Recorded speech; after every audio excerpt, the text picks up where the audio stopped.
नमः हरे हराये नमः। हरे कृष्णा जी, आप सबका बहुत बहुत स्वागत है। मंगलाचरण आरंभ करते हैं। ओम नमो भगवते वासुदेवाय। ओम अज्ञानतिमिरान्धस्य ज्ञानाञ्जनशलाकया चक्षुरुन्मीलितं येन तस्मै श्रीगुरवे नमः। नमः ओम विष्णुपादाय कृष्णपृष्ठाय भूतले श्रीमते भक्तिवेदांत स्वामिनिति नामिने। नमस्ते सारस्वते देवे गौरवाणी प्रचारिणे निर्विशेष शून्यवादी पाश्चात्य देशतारिणे। जय श्री कृष्ण चैतन्य प्रभु नित्यानंद श्री अद्वैत गदाधर श्रीवासादि गौर भक्त वृंद। हरे कृष्ण कृष्ण कृष्ण हरे हरे, हरे राम राम राम हरे हरे। कार्पण्यदोषोपहत स्वभावः पृच्छामि त्वां धर्मसम्मूढचेताः। यच्छ्रेयः स्यान्निश्चितं ब्रूहि तन्मे शिष्यस्ते अहं शाधि मां त्वां प्रपन्नम्। हरे कृष्णा जी, भगवद गीता अध्याय 3 श्लोक नंबर 25 आरंभ करते हैं। ब्रजेश्वरी जी, आप पढ़ेंगे संस्कृत। हरे कृष्ण। सक्तः कर्मणि अविद्वांसो यथा कुर्वन्ति भारत कुर्याद् विद्वांस तथा असक्तः चिकीर्षुर्लोकसंग्रहम्। हरे कृष्ण। हरे कृष्ण। सक्ताः आसक्त कर्मणि नियत कर्मों में, अविद्वांसः अज्ञानी यथा जिस तरह कुर्वन्ति करते हैं, भारत हे भरतवंशी कुर्यात करना चाहिए, विद्वान विद्वान तथा उसी तरह असक्तः अनासक्त चिकीर्षुः चाहते हुए भी इच्छुक लोक संग्रहम सामान्य जन। जिस प्रकार अज्ञानी जन फल की आसक्ति से कार्य करते हैं, उसी तरह विद्वान जनों को चाहिए कि वे लोगों को उचित पथ पर ले जाने के लिए अनासक्त रहकर कार्य करें। हरे कृष्णा जी। भगवान श्री कृष्ण बहुत ही अद्भुत तरीके से हमें सिखाते हैं कि किस तरीके से हमको कार्य करना है। इस श्लोक में दो बातें बताई गई। एक वो लोग हैं जिनको भगवान बोलते हैं विद्वान, और एक वो लोग हैं जिनको भगवान बोलते हैं अविद्वान या फिर अज्ञानी। और उनके लक्षण कैसे हैं कि जो अज्ञानी है, जो अविद्वान है, वो कैसे कार्य करते हैं? वो कार्य करते हैं सक्ताह, मतलब फलों में चिपक कर कार्य करते हैं। जब कोई व्यक्ति कार्य करता है, सोचता है इस कार्य करने से मेरे को कितना फायदा होगा, या फिर मेरा क्या फायदा होगा, या फिर इसमें मेरा क्या भला होगा, जैसे ही स्वार्थ की भावना आ जाती है तो भगवान बोलते हैं ऐसे लोग हैं अज्ञानी, अविद्वान। और विद्वान लोग कैसे हैं? विद्वान लोग भी कार्य करते हैं, पर कैसे कार्य करते हैं? अनासक्त होकर। अनासक्त होकर कैसे कार्य किया जाता है? सेवा के भाव से। जब कोई व्यक्ति यह सोच के कार्य कर रहा है कि मैं भगवान की सेवा के लिए कार्य कर रहा हूं, तो बहुत अच्छे तरीके से कार्य करते हैं, और उसके बाद में जो परिणाम होता है वह भगवान को अर्पण कर देते हैं। जब भगवान को अर्पण कर देते हैं, इसका मतलब ऐसे लोग फलों में आसक्त नहीं हुए। सामान्य जन क्या करते हैं? जो जो कार्य करते हैं उनके परिणाम की इच्छा करते हैं, और ये इच्छा क्या करती है? उनको बांध देती है। जैसे कई लोग होते हैं जो बहुत अच्छा कार्य किया, अब वो सोचते हैं कोई हमारी तारीफ करेगा, हमको बोलेगा जी आपने तो बहुत अच्छा कार्य किया।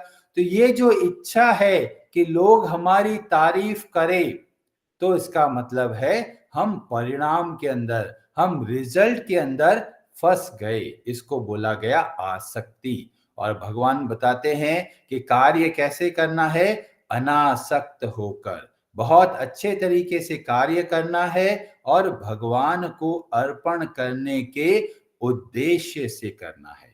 जब भगवान को कोई चीज अर्पण करते हैं तो कैसे की जाती है, सर्वश्रेष्ठ। भगवान को क्या कोई बासी फूल चढ़ाता है, नहीं। भगवान को अर्पण करना है, बहुत सुगंधित पुष्प अर्पण किया जाता है। ऐसे ही भगवान के लिए कोई कार्य किया जाता है, भगवान को कुछ कार्य अर्पण करना है, यह भाव रखते हैं तो कैसे कार्य करना है, बहुत अच्छे तरीके से कार्य करना है। पिछले श्लोक में भगवान बोलते हैं अतंद्रितः, भगवान बहुत सावधानी से कार्य करते हैं और हम सबको प्रेरणा देते हैं कि हमें भी जो कार्य करना है बहुत सावधानी से सोच विचार के अच्छे तरीके से सर्वश्रेष्ठ तरीके से करना है। तो इस तरीके का कार्य करने की प्रेरणा भगवत गीता देती है। कई लोग सोचते हैं ये जैसे कोई व्यक्ति भगवत गीता पढ़ेगा तो साधु बन जाएगा, हिमालय चला जाएगा, घर बार छोड़ देगा। तो भगवान यहाँ पर बताते हैं कि ऐसा कुछ भी नहीं है। सारे के सारे कार्य करने हैं पर मन को भगवान में लगाना है। और इसीलिए घर में रहते हुए ही बहुत लोग परम सिद्धि को प्राप्त कर सकते हैं, बहुत अच्छे तरीके से अपना जीवन जी सकते हैं और इसी जन्म में भगवान के धाम को भी जा सकते हैं। और इसीलिए भगवत गीता हमको प्रेरणा देती है कि हमारा जो जो टैलेंट है, हम जो जो कार्य करते हैं उसको बहुत अच्छे तरीके से करना है, अनासक्त होकर। और अनासक्त होके जब कार्य करते हैं इसी को भगवान बोलते हैं योगः कर्मसु कौशलम। ये एक अद्भुत विद्या है कि कार्य भी किया और कार्य के परिणाम से बंधन भी नहीं हुआ। और इस तरीके से भगवान कार्य करते हैं और हमको भी प्रेरणा देते हैं कि हमें किस तरीके से कार्य करना है। तो सेवा के उद्देश्य से, जन कल्याण के उद्देश्य से, दूसरों को भला करने के लिए हमें सोच विचार के अपने कार्य करना है। कई लोग सोचते हैं हम तो कुछ भी कर लो जी, क्या फर्क पड़ता है। तो बोलते हैं हमारे जीवन के अंदर कुछ चीजें ऐसी है जिस पे हमारा कंट्रोल नहीं है, पर कुछ चीजें ऐसी है जिस पर हमारा कंट्रोल है। जैसे जन्म और मृत्यु, इस पे हमारा कंट्रोल नहीं। तो हमारा लाइफ कैसा है, बी से स्टार्ट हुआ, बी फॉर बर्थ और डी पे जाके खत्म हो जाता है, जिसको बोलते हैं डी फॉर डेथ।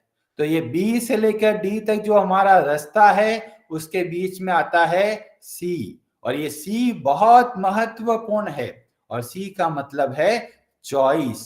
हम क्या क्या चयन करते हैं, क्या क्या डिसीजन लेते हैं, उसके आधार पे हमारा जीवन का रास्ता तय होता है। हर व्यक्ति के सामने दो रास्ते आते हैं, एक रास्ता भगवान की ओर प्रेरित करता है, एक रास्ता संसार में सुख भोगने के लिए भेजता है। और हर समय हमको निर्णय लेना होता है कि हमें भगवान वाले रास्ते पे चलना है या फिर संसार वाले रास्ते पे चलना है।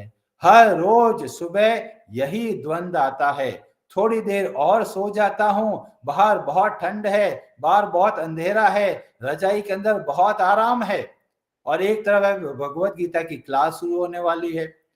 तो हर समय हम देखते हैं कि हमारे जीवन में द्वंद्व रहता है, पर हमको किसको चयन करना है, जो हमको भगवान की भक्ति की प्रेरणा दे। और इस तरीके से जब हम कार्य करते हैं तो बहुत आसानी से भगवान की कृपा से हम संसार में रहते हुए भी जीवन मुक्त कहला सकते हैं। कई लोग होते हैं जो ऑफिस में काम करते हैं कि चलो जी आज तो पार्टी है, तो पार्टी है तो कई लोग होते हैं भाई दोपहर का खाना गायब, अरे शाम को जाके रेस्टोरेंट में खाना खाएंगे ना स्वादिष्ट। और कई लोग होते हैं जो घर से टिफिन लेके चलते हैं रेस्टोरेंट में, क्या टिफिन लेके क्यों जा रहे हो, अरे आप तो रेस्टोरेंट में मजे करने जा रहे हैं। तो बोले कि हम ग्रुप में इसीलिए जा रहे हैं कि जो टीम के अंदर बॉन्डिंग है बढ़े, पर मेरे जीवन का कुछ उद्देश्य है। मैं भगवान को अर्पण करके भोग जो ग्रहण भोजन है उसको ग्रहण करता हूं, इसीलिए पार्टी पे भी जाते हैं तो साथ में अपना टिफिन लेके जाते हैं। तो दोनों लोग पार्टी में जा रहे हैं और दोनों के भाव में बहुत अंतर है। ऐसे ही हमें भी कार्य करना है, जैसे परिवार में रहना, बच्चों का ध्यान रखना, खाना बनाना, खाना खाना, ऑफिस का काम करना, जो व्यापार है व्यापार करना, सब कुछ वैसा का वैसा चल रहा है। पर अंतर कहां पर है? अंतर है हमारी मेंटेलिटी में। हमारा भाव कैसा है? हम सुख भोगने के लिए जीवन जीते हैं या सेवा के भाव से जीवन जीते हैं, या खुद के मजे के लिए जीवन जीते हैं, या भगवान श्री कृष्ण की प्रसन्नता के लिए जीवन जीते हैं। और इसीलिए आप अपना हर एक कार्य को अच्छे से कीजिए, पर भाव हमको भगवान की ओर केंद्रित रखना है। खाना बनाना है, स्वादिष्ट भोजन करना है, कोई समस्या नहीं है। कई लोग सोचते हैं ये जो धन है ये हमको बांध देता है। धन हमको नहीं बांधता, पर धन के अंदर जो आसक्ति होती है, ये मेरा पैसा है, मैं जो चाहे करूंगा, कौन होता है मेरे को बोलने वाला, जब ये भाव आता है तो धन हमको बांध देता है। पर वही धन जब हम सोचते हैं ये भगवान की संपत्ति है, क्योंकि सारा धन कहां से आता है? लक्ष्मी जी से आता है। लक्ष्मी जी किनकी सेवा करती है? भगवान विष्णु की सेवा करती है। तो अगर हमको धन मिला है तो भगवान की कृपा से मिला है। भगवान की कृपा से जब धन मिला है, उनको भगवान की सेवा में लगाना है। तो दोनों के देखने में बहुत भारी अंतर है। एक उसको सोचता भी मेरा पैसा है, मैं मजे करूंगा, और एक जना सोचता ये भगवान की संपत्ति है, कैसे मैं भगवान की सेवा में लगाऊं। और इस तरीके से हमें प्रेरणा मिलती है कि हर वस्तु, हर व्यक्ति को भगवान से जोड़ कर देखिए। जब हम भगवान से जोड़कर देखते हैं तो वास्तव में लोगों का जन कल्याण कर सकते हैं।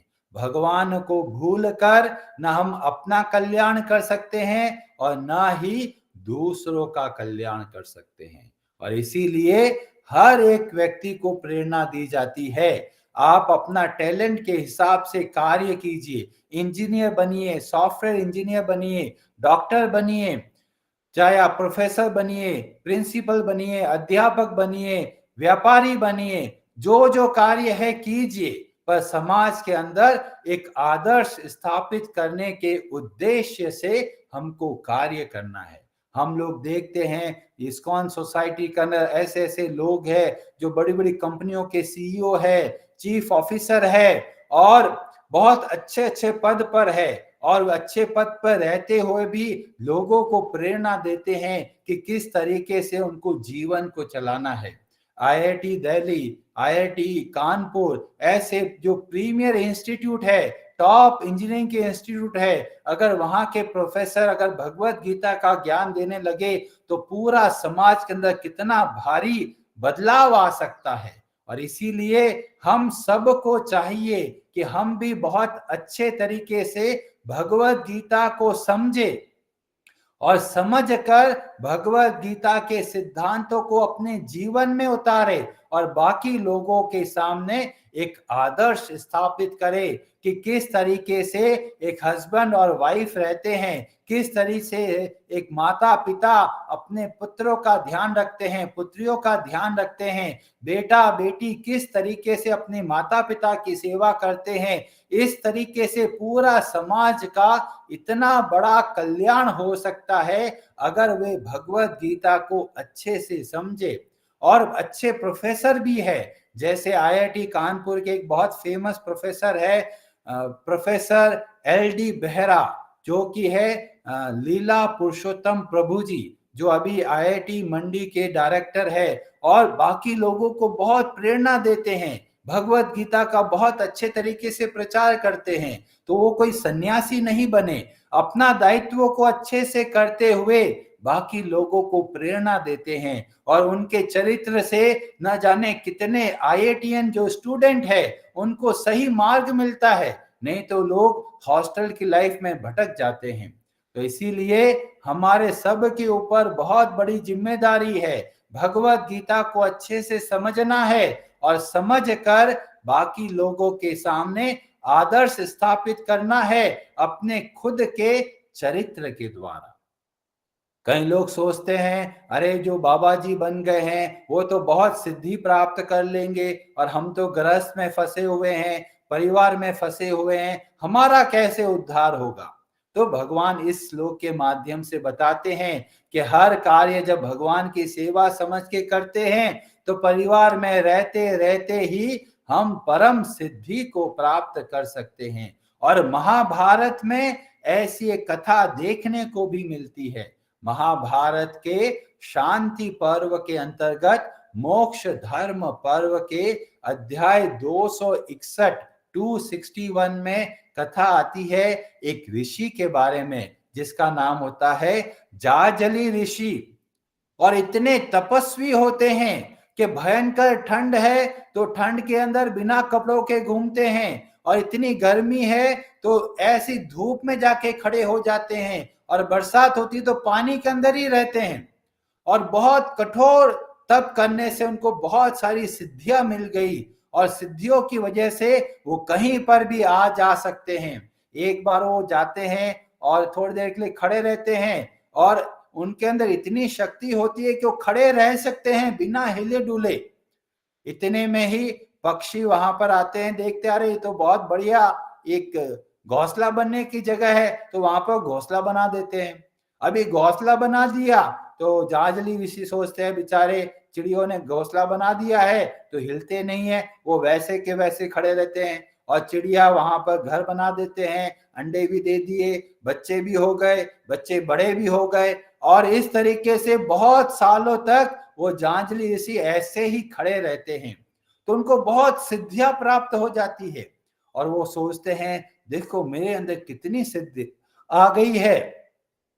इतने में ही आकाशवाणी होती है, बोलते हैं अरे जितना तप तुमने किया है वो तो कुछ भी नहीं है, तुम्हें तो शिक्षा लेनी है। किससे? एक व्यापारी से। अभी ऋषि सोचते हैं मैं इतना बड़ा ऋषि हूं, मैं एक व्यापारी से क्या शिक्षा लूंगा। फिर भी सोचते हैं मैं जाके मिल के आता हूं, और जांजली ऋषि जाते हैं उस व्यापारी के पास जिसका नाम होता है तुलाधार वैश्य। और जांजली ऋषि जाके पूछता है कि आपके अंदर ऐसी क्या अद्भुत बात है।